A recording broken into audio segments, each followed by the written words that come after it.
In this tutorial, I'll show you how to use the alerts, hidden fields, and web pop-ups in ViziApps Studio. The alert tool is a field on the canvas that looks like this caution triangle.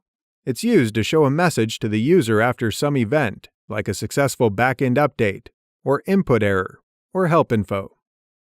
When the alert is triggered, it appears as a pop-up that contains a message. When the user confirms the alert, it disappears. Simply name and insert the alert to place it on the canvas. The alert pop-up is triggered when the alert field is set with a message value.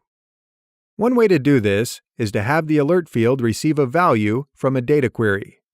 The other way is to set the alert field value through JavaScript, which is covered in another video. Hidden fields are used as temporary storage for data in your app that you don't want the user to see. The field is invisible in the app and shows on the canvas as this icon. You can either set a default value or get the device ID from a mobile device, or leave it blank so your app can set the value while it runs. Hidden fields can contain one value, an array of values, or an object.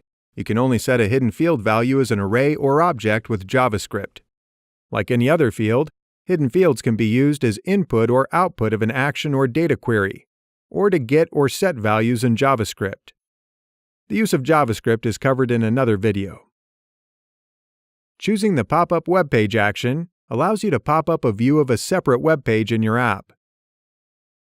It can be triggered by the button, image button, list view, and grid fields. Simply choose the pop-up action and insert the field that contains the URL of the web page you want to pop up. Here's the URL field with a value. When the app runs and the user taps the trigger field, the web page will pop up. Experiment with these fields in some of our template apps, and then begin using them to create your own app. Find more helpful videos at ViziApps.com and on YouTube. Before you know it, you'll be creating apps like a pro with ViziApps.